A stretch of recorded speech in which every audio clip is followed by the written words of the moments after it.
तत्वार्थ सूत्र जी ग्रंथ है, आचार्य उमा स्वामी द्वारा रचित। सूत्रों के माध्यम से जिनागम की गहराइयों में हम सभी गोता लगा रहे हैं। छोटे छोटे से सूत्र के माध्यम से आगम की बड़ी कठिन और मार्मिक बातों का विवेचन इस ग्रंथ में किया गया है। अभी तक हमने मोक्ष मार्ग क्या है और उसका स्वरूप क्या है यह समझने के लिए 4 सूत्रों का अध्ययन किया। 5वां सूत्र कल से हमने प्रारंभ किया है, जिसमें निश्चय सम्यक दर्शनादिक शब्दों के अर्थ समझने की रीति क्या है, विधि क्या है, पद्धति क्या है, वह हम समझ रहे हैं निक्षेप के माध्यम से। तो इसमें निक्षेप 4 प्रकार के बताए गए हैं। नाम, स्थापना, द्रव्य और भाव। ये चारों की चर्चा हम कल कर चुके हैं।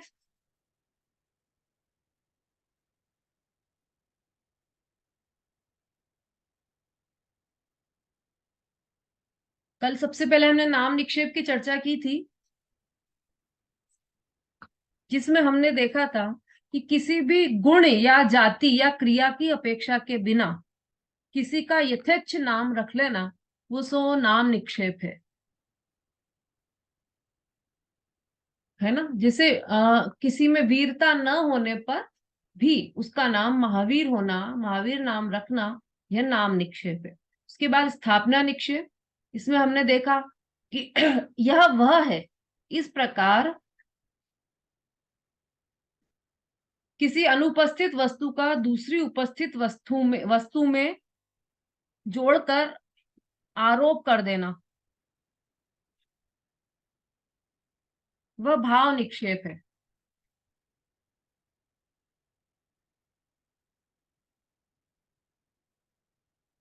सॉरी, स्थापना निक्षेप है। नाम के बाद स्थापना निक्षेप है।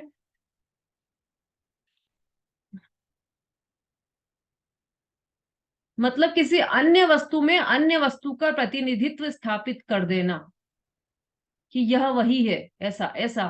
जैसे प्रतिमा में भगवान की स्थापना कर लेना, यह स्थापना निक्षेप है। ठीक है।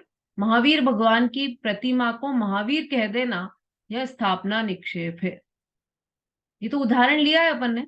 ऐसे सभी भगवान की प्रतिमा को, शांतिनाथ भगवान की प्रतिमा को शांतिनाथ भगवान कह देना, यह स्थापना निक्षेप है। ठीक है। इसके बाद द्रव्य निक्षेप की कल चर्चा चल रही थी हमारी। द्रव्य निक्षेप की परिभाषा क्या लिखी है आप लोगों ने, संगीता जी?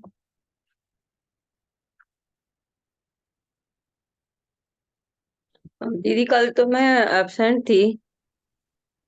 अच्छा, शोभा जी? जय हिंद दीदी। हाँ जी। अतीत और भावी पर्यायों को वर्तमान में स्थापित करना यह द्रव्य निक्षेप है। हाँ, बहुत बढ़िया। अतीत और भावी पर्यायों को वर्तमान में स्थापित करना द्रव्य निक्षेप है। मतलब इसके लिए उदाहरण क्या लिया था हमने? जैसे राजकुमार को राजा कह देना। राजकुमार को राजा कह देना, यह द्रव्य निक्षेप है।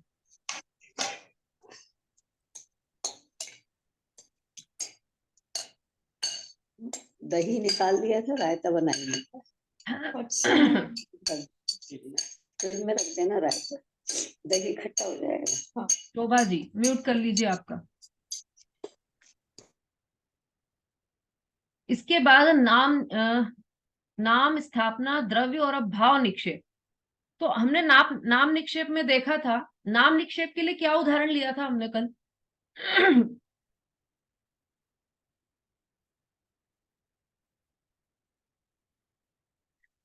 बहुत सारे उदाहरण में हमने नाम निक्षेप को समझा था।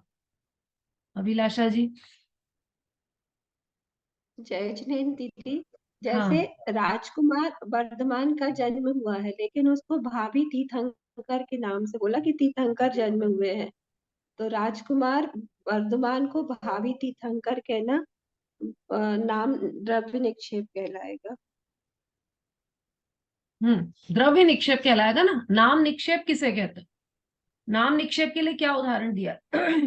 नाम निक्षेप के लिए जैसे किसी भी व्यक्ति का नाम महावीर रखना, जबकि वो महावीर नहीं है, फिर भी उसको महावीर नाम से पुकारना, हम्म तो वो नाम निक्षेप कहलाएगा। गुण ना होते हुए भी उसको महावीर नाम से जानना, तो नाम हाँ निक्षेप कहलाएगा।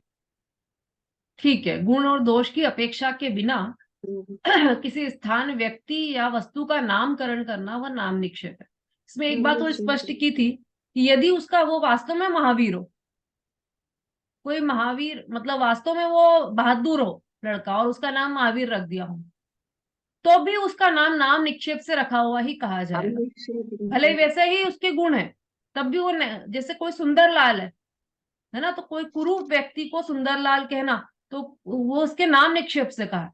लेकिन किसी सुंदर व्यक्ति को जिसका नाम सुंदर लाल है, सुंदर लाल कहना, वह भी नाम निक्षेप से ही कहलाएगा। ठीक है, ये नाम निक्षेप में हमने देखा था। इसके बाद स्थापना निक्षेप में, अब जिस स्थापना निक्षेप में हमने मुख्यतया तो ये प्रतिमा का ही उदाहरण लिया है हमने। ये प्रतिमा है अभी, और प्रतिमा को ही, सिमंदर भगवान की प्रतिमा को सिमंदर भगवान कह देना, ये स्थापना निक्षेप है।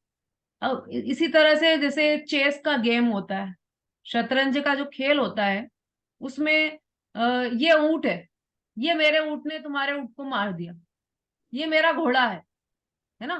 तो वो न तो वहां पर ऊंट है ना घोड़ा है, दोनों नहीं है। पर वो शतरंज की जो क्या बोलते हैं उसको, गोटियां जो रहती है, शतरंज की जो मोहरे रहती हैं, उनको, उसमें हाथी और ऊंट की कल्पना कर लेना या उनको हाथी और ऊंट कह देना या हाथी और ऊंट मान लेना, यह स्थापना निक्षेप। महावीर भगवान की प्रतिमा में, किसी भी प्रतिमा में महावीर भगवान का नाम स्थापित करना, वो भी स्थापना नाम निक्षेप स्थापित कहलाएगा। करना नाम निक्षेप है, लेकिन उसमें भगवान की नहीं, स्थापना करना, कल्पना प्रतिमा करना में, भगवान की। हाँ प्रतिमा को ही भगवान कह देना, यह स्थापना निक्षेप।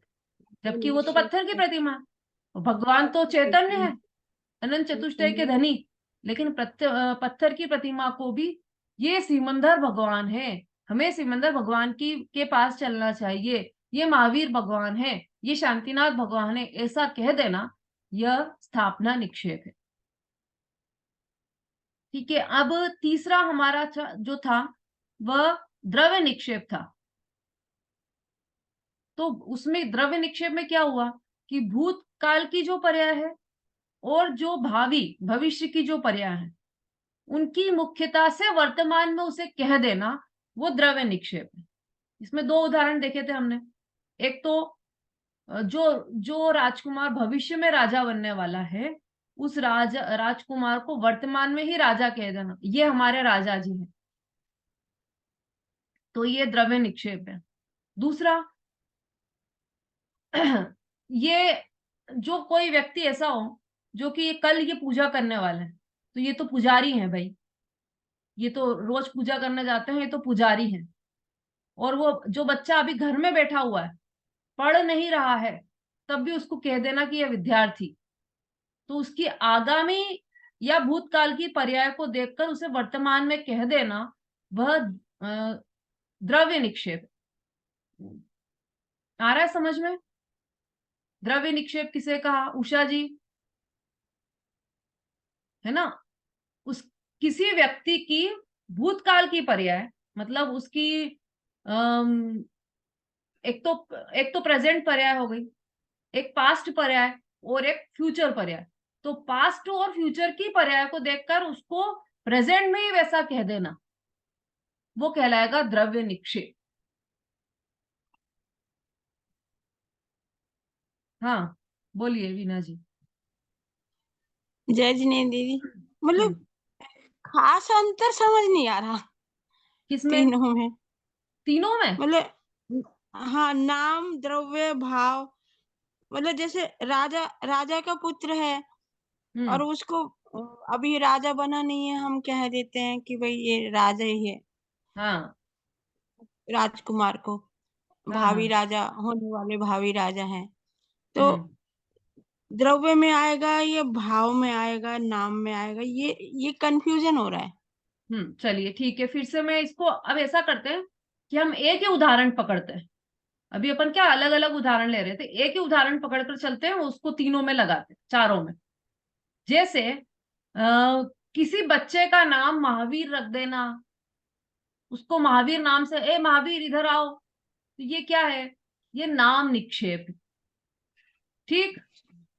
अब महावीर भगवान की प्रतिमा को महावीर कह देना, ये कौन सा निक्षेप है? स्थापना निक्षेप। ठीक है। महावीर भगवान की प्रतिमा को महावीर कहना नाम निक्षेप नहीं है। क्यों नहीं है नाम निक्षेप? क्योंकि यह नाम नहीं रखा है हमने, केवल नाम नहीं रखा है उनका, वो वास्तव में महावीर है, इसलिए हमने उनको महावीर कहा है। लेकिन वो वास्तव में महावीर नहीं है, उनकी प्रतिमा है, और उस प्रतिमा में हमने प्राण प्रतिष्ठा की है, उस प्रतिमा में हमने ऐसा विचार किया है, ऐसा स्थापना की है कि यह स्वयं महावीर है। ठीक है। तो नाम निक्षेप तो हो गया कि किसी भी सामान्य व्यक्ति को आप किसी भी नाम से बुला लो, वो नाम निक्षेप हो गया। लेकिन स्थापना निक्षेप में किसी वस्तु में, किसी व्यक्ति में अन्य की कल्पना करके उसमें उसको स्थापित कर देना, वह स्थापना निक्षेप। जैसे शतरंज की गोटी है ना, गोटियां, तो उसमें जो घोड़ा है, हाथी है, तो भैया हमने तो इनका नाम हाथी रखा है, तो तुमने नाम नहीं रखा है। पूरी दुनिया में वो चलता है कि उन गोटियों में हाथी की स्थापना की गई है। देखो, कोई बच्चा शतरंज खेल रहा है, उसमें सफेद और काली गोटियां, दो तरह की गोटियां होती। तो बच्चे ने क्या कहा कि ये मेरी गोटियां है, मैं सफेद गोटी रखूंगा, ये मेरी गोटियां। और मैंने अपनी गोटियों का नाम सफेद गोटी या और कुछ भी, उसने जो खुद का नाम था वो नाम रख लिया, अक्षत नाम है खुद का, तो ये अक्षत है सारी, ये मेरी सारी गोटियां अक्षत कहलाएंगी, ऐसा बोल दिया। तो ये मेरे अक्षत का घोड़ा आगे चला, अक्षत का ऊंट आगे चला, ऐसा आया। तो उसमें दो चीजें हो गई ना। कठिन उदाहरण तो नहीं कठिन हो रहा है, उसमें दो चीज हुई कि भाई घोड़ा, तो ये तो घोड़ा है ही नहीं ना, कि घोड़ा ही है, उसमें घोड़े की स्थापना की है, वो ऐसा ही चलेगा जैसा भी चलता है। और घोड़ा घोड़ा है तो वो ढाई ढाई घर छोड़ के चलता है, या जैसा भी उसका सिस्टम है ना। तो वो घोड़ा ही लागू होगा वहां पर। उसमें वो नाम से नहीं बोला उसने कि मेरे मतलब मैंने नाम रख दिया, ऐसा नहीं है। उसने उसमें स्थापना भी की है उसकी। और नाम निक्षेप में स्थापना नहीं की गई है। महावीर बच्चे का नाम महावीर रख लिया, तो उसमें ऐसी स्थापना थोड़ी की गई है कि महावीर है, उसको अष्टद्रव्य से थोड़ी पूजा करने लगे हम। पूजा किसकी की? जिसमें स्थापना निक्षेप हुई, उसमें पूजा की हमने, क्योंकि हमने वैसा ही माना है उनको। बच्चे को थोड़े महावीर माना है कि हमने तो बस केवल नाम रखा है महावीर, उसका केवल नाम रखा है, तो नाम रखा है तो नाम निक्षेप हुआ। लेकिन उसमें अन्य की कल्पना की, उसकी स्थापना की, तो वह स्थापना निक्षेप हो गया। दोनों में अंतर समझ में आया वीना जी? दीदी, जैसे भगवान की मूर्ति है, वो कौन सी स्थापना में आएगा? भगवान की मूर्ति तो कुछ भी नहीं है, लेकिन भगवान की मूर्ति में भगवान की स्थापना करना, वो स्थापना निक्षेप।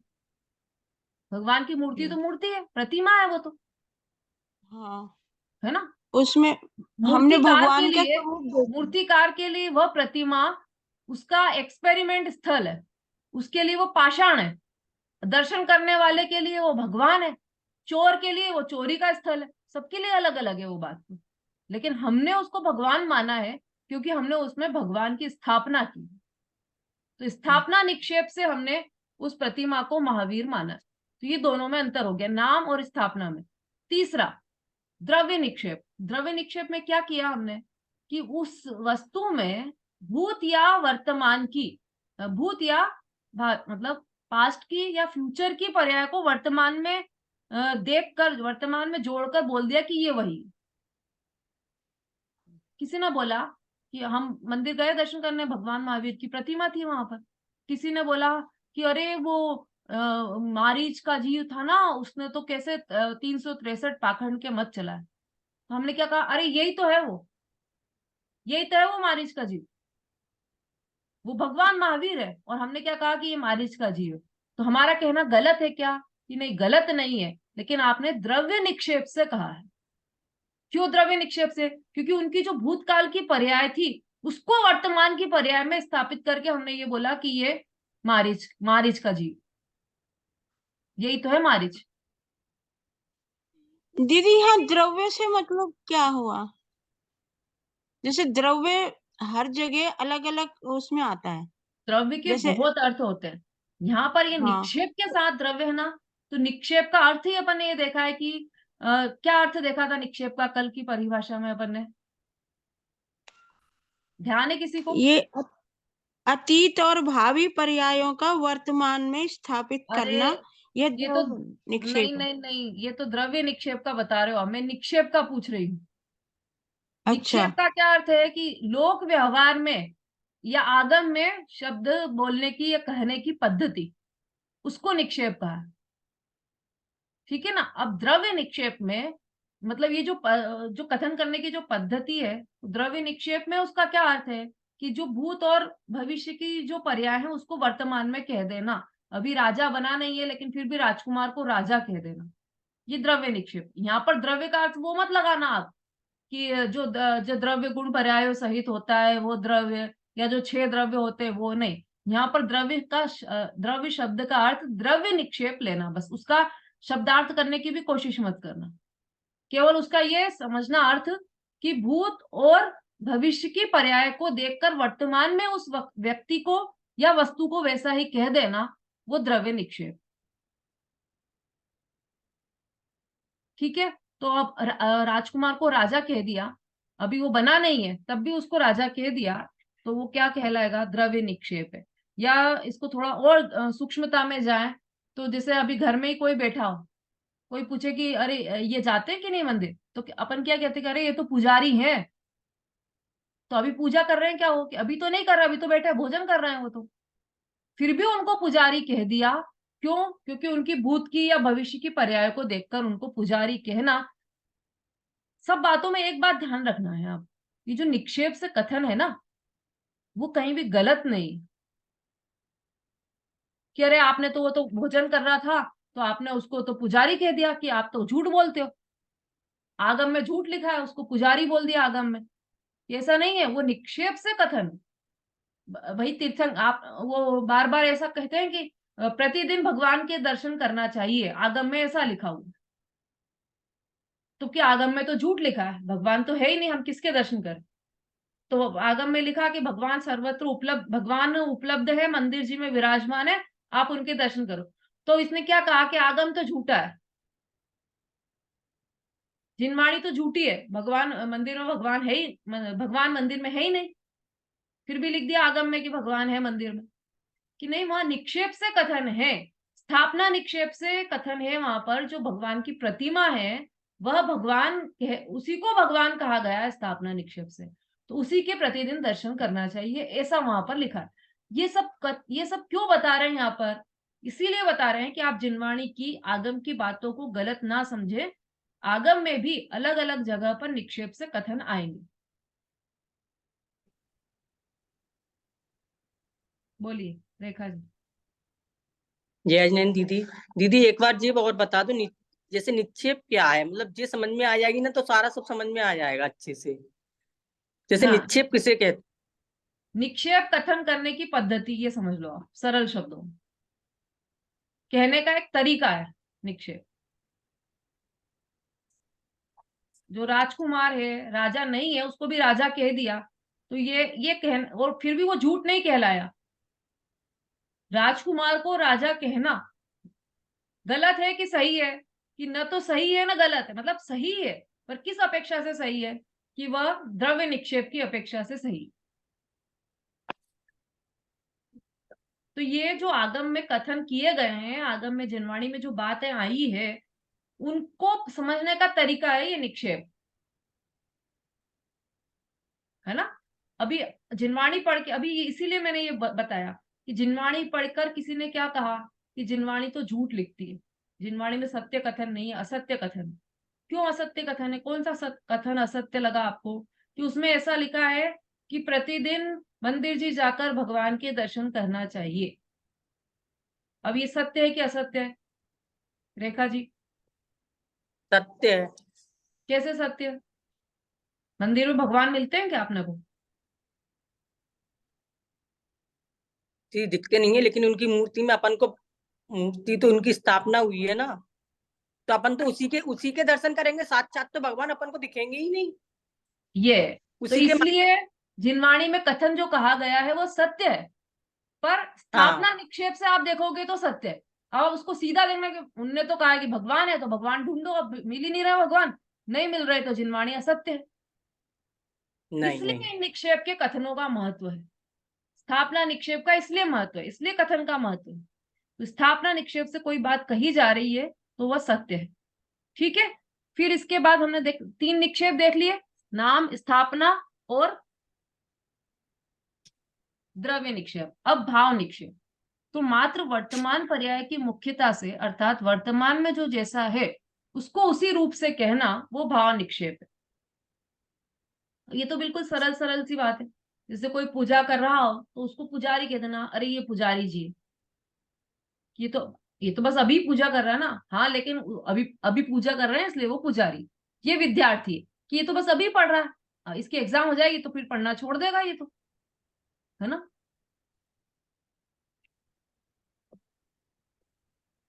कि नहीं, अभी पढ़ रहा है ना इसलिए ये विद्यार्थी।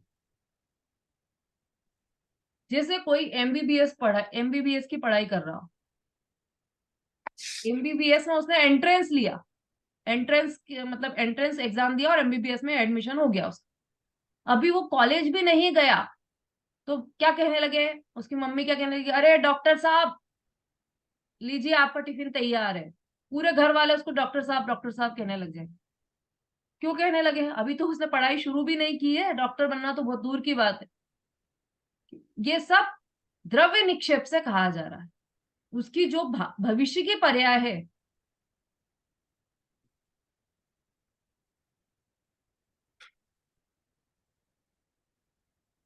उसको देखकर द्रव्य निक्षेप से उसे डॉक्टर कहा जा रहा है। भाव निक्षेप से तो मतलब जो वर्तमान में जो व्यक्ति जो कार्य कर रहा है उसको देखकर वैसा का वैसा ही कह देना, वो भाव निक्षेप। ठीक है, ये चारों निक्षेप हमने समझ लिए। ये चारों निक्षेप हम अपने जीवन में इसका प्रयोग करते हैं प्रतिदिन, है ना।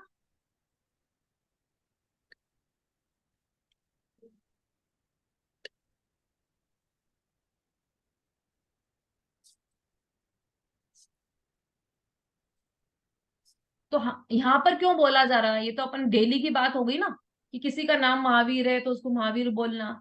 ये नाम निक्षेप, स्थापना निक्षेप, द्रव्य निक्षेप, भाव निक्षेप, ये तो हम डेली रूटीन में करते हैं ये कार्य तो सारे। तो यहाँ पर क्यों बोला गया?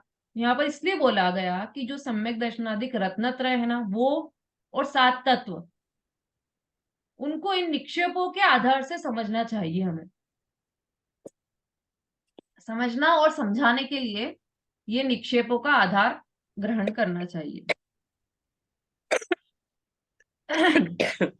एक बार इस सूत्र को फिर से पढ़ लेते हैं अपन। नाम, स्थापना, द्रव्य, भाव, तस्तन्यासः।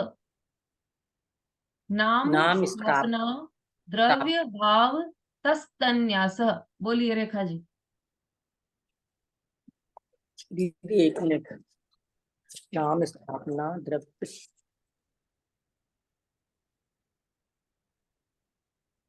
हाँ भाई, सबको क्लियर हुआ कि नहीं हुआ? किसी को कोई प्रश्न हो इस संबंध में तो वो पूछ सकते हैं।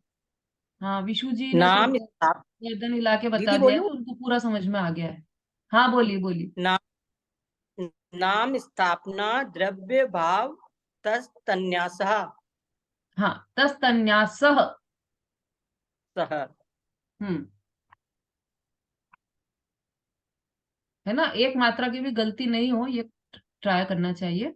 चलिए, ये हमारा 5वें नंबर का सूत्र भी हो गया, जिसमें निक्षेप के बारे में बताया गया है। अब आगे बढ़ते हैं हम।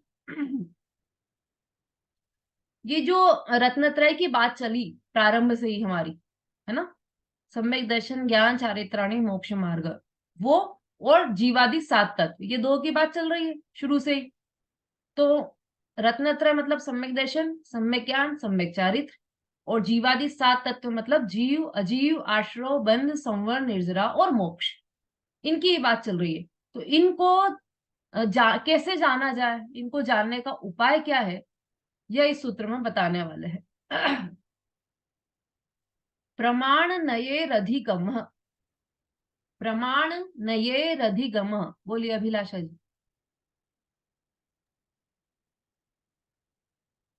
प्रमाण नए रधिगमः, हाँ फिर से बोलिए।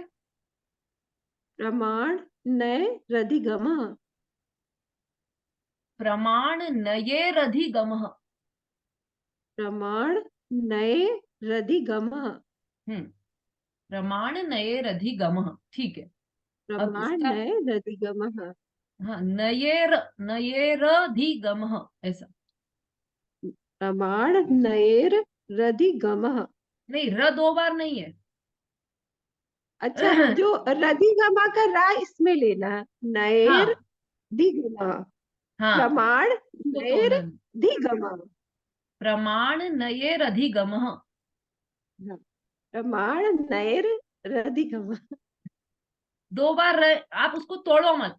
प्रमाण नयेरधिगमः, ऐसा पूरा एक ले लो। प्रमाण नए रधिगमा। हाँ ठीक है, थोड़ा और प्रैक्टिस करना। अब ये जो 5वां सूत्र है उसका सिद्धांत पढ़ना है, पढ़िए जिसके पास जिनवाणी हो।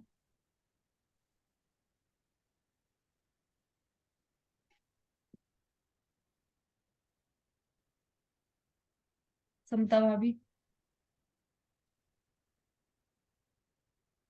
जय जिनेंद्र दीदी, यहाँ अर्थ से पढ़ना है दीदी। हाँ चलिए अर्थ, अर्थ से, हाँ ऐसा कीजिए। अर्थ, पॉइंट नंबर 4 से पढ़िए। ठीक है। वो पॉइंट नंबर 4 का अनेकांत एकांत है ना? नहीं नहीं नहीं नहीं, इसी पे पेज नंबर 23 पर। अच्छा,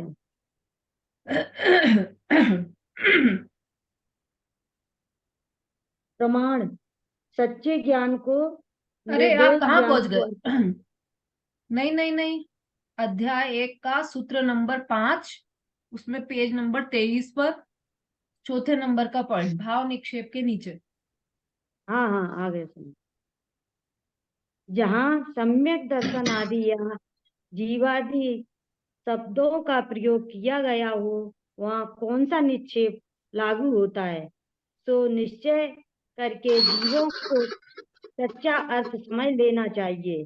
सूत्र नंबर 1 में सम्यक दर्शन, सम्यक ज्ञान, सम्यक दर्शन, ज्ञान, चारित्राणी अर्थ तथा मोक्ष मार्ग, ये शब्द तथा सूत्र 2 में सम्यक दर्शन यह शब्द भाव निक्षेप से कहा, ऐसा समझना चाहिए।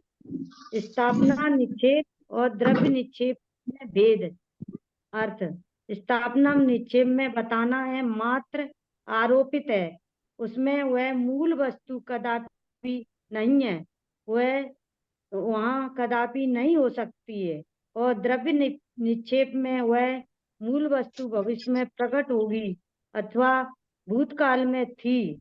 दोनों के बीच सामान्यता इतनी ही है कि वर्तमान काल में वह दोनों में विद्यमान नहीं है, और उतने अंश में दोनों आरोप, आरोप ही लिखा दीदी, मिस्टेक है हाँ इसमें, हाँ हाँ, आरोप है, हाँ आरोप है। नंबर 6 एक 5वें मिनट। सूत्र का सिद्धांत।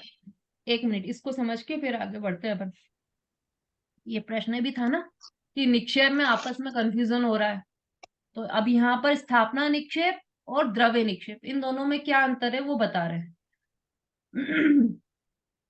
स्थापना निक्षेप में बताना मात्र आरोपित है, उसमें वह कदापि नहीं है।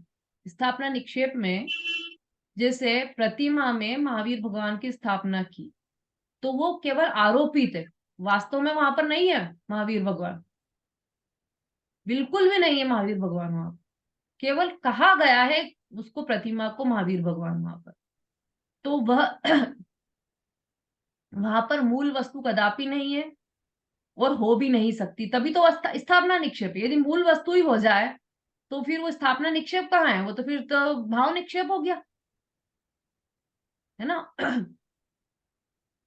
वह वस्तु वहां नहीं है, लेकिन फिर भी उसे वहां पर कह देना ये स्थापना निक्षेप है। तो ये केवल आरोप किया है, मूल वस्तु वहां पर नहीं है। और द्रव्य निक्षेप में क्या हुआ कि द्रव्य निक्षेप में भी मूल वस्तु वहां पर नहीं है। नहीं है, लेकिन देखो, वर्तमान या और तो भविष्य में प्रकट होगी या अथवा भूतकाल में थी। मतलब दोनों के बीच सामान्यता इतनी है कि वर्तमान काल में वह दोनों में विद्यमान नहीं है।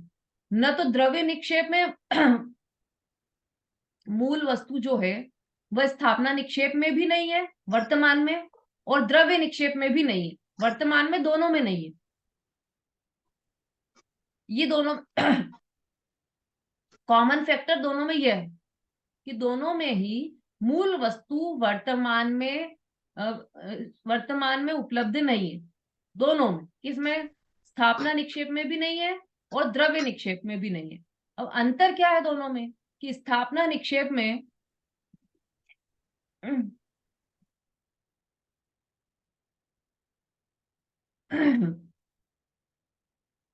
दोनों में ही आरोपित है, मूल वस्तु आरोपित की गई है। स्थापना निक्षेप में क्या किया कि वो वस्तु ही नहीं है वहां पर, लेकिन उसमें उस मूल वस्तु को की स्थापना की, मूल वस्तु को माना गया। और द्रव्य निक्षेप में क्या हुआ कि वहां पर भी वर्तमान में मूल वस्तु नहीं है, पर भूतकाल में थी या फिर भविष्य में होगी। तो मतलब दोनों में ही आरोपित कथन है, स्थापना निक्षेप में भी और द्रव्य निक्षेप में भी।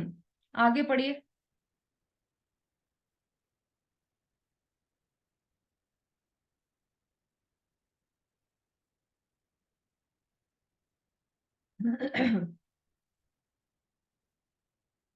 पांचवें सूत्र का सिद्धांत। भगवान ने नाम निक्षेप और स्थापना निक्षेप शुभ भाव के निमित्त हैं, इसीलिए व्यवहार है। द्रव्य निक्षेप निश्चय पूर्वक व्यवहार होने से अपनी शुद्ध पर्याय थोड़े समय के पश्चात प्रकट होगी, वह सूचित करता है। भाव निक्षेप निश्चय पूर्वक अपनी शुद्ध पर्याय होने से धर्म है, ऐसा समझना चाहिए। निश्चय और व्यवहार का स्पष्टीकरण इसके बाद में सूत्र टीका में किया है। ठीक है। भगवान के नाम निक्षेप और स्थापना निक्षेप शुभ भाव के निमित्त है ना, क्योंकि हमने नाम निक्षेप से भगवान को, नाम निक्षेप से या फिर स्थापना निक्षेप से वहां पर प्रतिमा में हमने भगवान महावीर विराजमान किए, तो वो शुभ भाव में निमित्त है हमारे, है ना। हमारे मंदिर जाकर प्रतिमा के सामने हमारे मंद कषाय रूप परिणाम होते हैं, शुभ भाव रूप परिणाम होते हैं, तो उन शुभ भावों में निमित्त है प्रतिमा जी, इसलिए व्यवहार है। द्रव्य निक्षेप निश्चय पूर्वक व्यवहार होने से अपनी शुद्ध पर्याय थोड़े समय के पश्चात प्रकट होगी, यह सूचित करता है। अभी कह दिया ना उसको, राजकुमार को, तो वो थोड़े समय बाद प्रकट होगा, वो राजा थोड़े दिन बाद बनेगा, यह सूचित करता है। और भाव निक्षेप निश्चय पूर्वक अपनी शुद्ध पर्याय होने से धर्म है, ऐसा समझना चाहिए। जो भाव निक्षेप है वो वर्तमान की पर्याय को देखकर भाव निक्षेप होता है ना, वर्तमान में जो पर्याय हो रही है उसको देखकर वैसा ही कह देना ये भाव निक्षेप है, तो ये निश्चय है। और निश्चय पूर्वक अपनी शुद्ध पर्याय होने से धर्म है, ऐसा समझना चाहिए। अभी और स्पष्टीकरण इसमें आएगा। अब हम छठे सूत्र की ओर आगे बढ़ रहे हैं। निश्चय सम्यक दर्शनादि का उपाय प्रमाण नये रधिगमः। अर्थ देखिए इसका, सम्यक दर्शनादिक रत्नत्रय और जीवादि तत्वों का ज्ञान प्रमाण और नयों से होता है। सम्यक दर्शनादिक रत्नत्रय और जीवादि तत्वों का ज्ञान प्रमाण और नयों से होता है। अब ये नए शब्द लगेंगे आपको, पहले एक निक्षेप आया था, अब प्रमाण आ रहा है और फिर उसके बाद नय आएगा। प्रमाण क्या है और नय क्या है, वैसे तो हमने छड़ाला में थोड़ा थोड़ा समझा था इसको, अभी इसमें डिटेल में और आएगा। पढ़ते हैं इसको। सच्चे ज्ञान को, निर्दोष ज्ञान को अर्थात सम्यक ज्ञान को प्रमाण कहते हैं।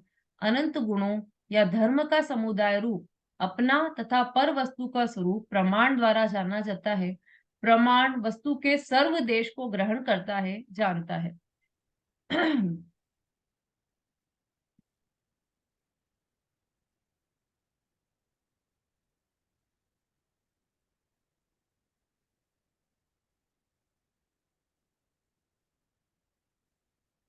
देखो प्रमाण क्या होता है, तो वास्तव में तो है ना, जो सम्यक ज्ञान है वही प्रमाण ज्ञान है। सम्यक ज्ञान के बिना जितना भी ज्ञान है वो सब मिथ्या ज्ञान है। मिथ्या ज्ञान को प्रमाण नहीं कहते हैं। प्रमाण अर्थात वस्तु को पूर्ण रूपेण जान लेना।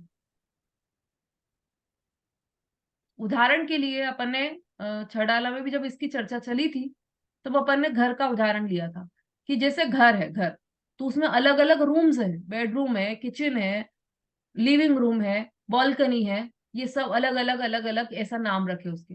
लेकिन पूरे को जानना वो पूरा एक घर कहलाएगा। तो पूरे घर को जानना वो प्रमाण ज्ञान है।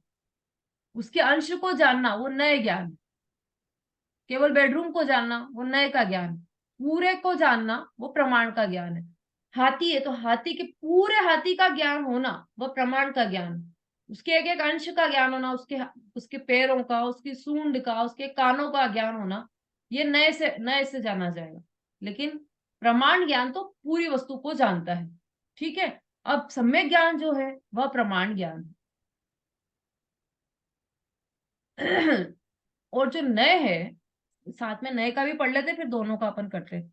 प्रमाण द्वारा निश्चित हुई वस्तु के एक देश को जो ज्ञान ग्रहण करता है उसे नए कहते हैं।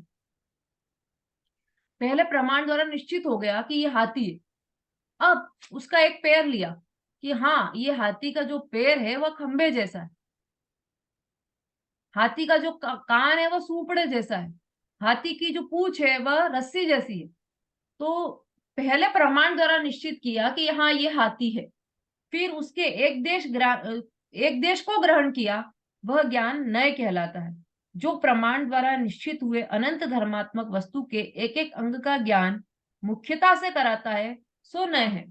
आत्मा प्रमाण से पूरा अनंत गुणों का स्वामी है।